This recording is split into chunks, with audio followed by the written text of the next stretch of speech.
బనాయించి ఆయనకి ఇప్పటి వరకు రావాల్సినటువంటి సదుపాయాలు కానీ ఆయనకు రావాల్సినటువంటి జీతభత్యాలు కానీ ఏవీ లేకుండా ఆయన ఇప్పటికీ కూడా ఇబ్బంది గురి చేస్తున్నారు. మేము మా సంఘం తరపున ఆయనకు సపోర్ట్ చేస్తున్నాము. ఆయనకి ఇవ్వాల్సినటువంటివి అన్నీ కూడా మా తరపున ఇవ్వమని మేము రాష్ట్ర ప్రభుత్వాన్ని కోరుతున్నాం. Thank you.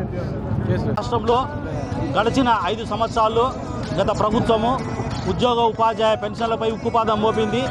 ఏ ఒక్క ఉపాధ్యాయుడు కానీ ఉద్యోగ సంఘాల నాయకుడు కానీ ప్రశ్నిస్తే పోలీసులు కేసు పెట్టడము, అడిగిన గొంతును అణిచివేయడము, రకరకాల పద్ధతుల్లో అణిచివేసే పద్ధతిని ఏర్పాటు చేసింది.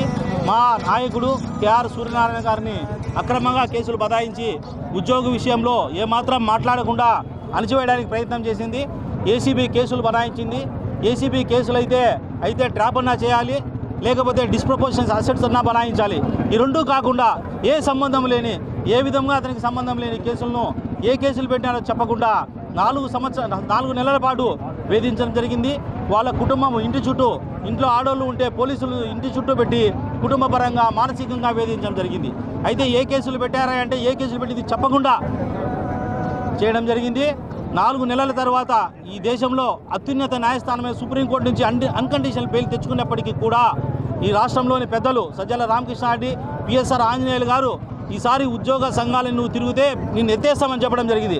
అయినా కూడా మొక్కవని ధైర్యంతో ఉద్యోగుల కోసం తను ఏర్పాటు చేసుకున్న ఉద్యోగ వ్యవస్థ కోసం ధైర్యంగా నిలబడి ఐక్యవేదికను ఏర్పాటు చేసి ఈ రాష్ట్రంలో ఉద్యోగులకు జరుగుతున్న అన్యాయాలు, ప్రజలకు జరుగుతున్న అన్యాయాల మీద మార్చి 13వ తేదీ నుంచి కలిసి వచ్చిన సంఘాలన్నిటితో కలుపుకొని ఐక్యవేదికను ఏర్పాటు చేసి రాష్ట్రమంతా ఊరు, వాడ, జిల్లాలు చిన్న మీటింగులు, పెద్ద మీటింగులు, బహిరంగ సభలు ఏర్పాటు చేసి ఉద్యోగులను తద్వారా ప్రజలను చైతన్యపరిచారు.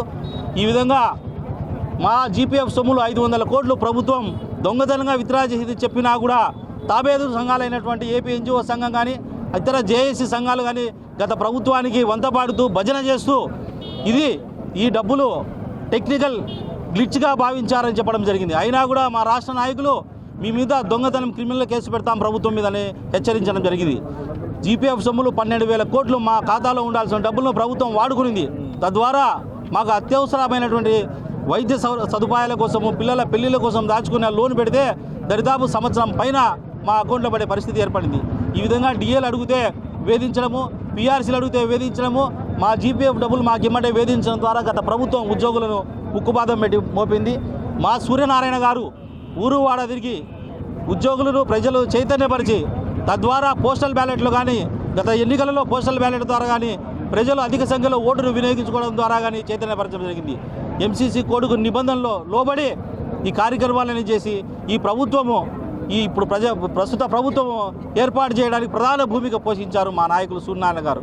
కాబట్టి ఈ ప్రభుత్వానికి మేము విన్నవించుకోవడం ఏమంటే మా నాయకులు సూర్యనారాయణ గారు పెట్టిన అక్రమ కేసులను వెంటనే ఎత్తివేయాలి, అతని మీద ఉన్న సస్పెన్షన్ ఎత్తివేయాలి, అతనికి రావాల్సిన జీతభత్యాలను అన్కండిషనల్ కూడా ఈరోజు ఈ ప్రభుత్వం ఇవ్వాలని మేము చేతులెత్తి నమస్కరించి ఈ ప్రభుత్వాన్ని వేడుకుంటున్నాం. Thank you. For more videos like this, subscribe Big TV channel.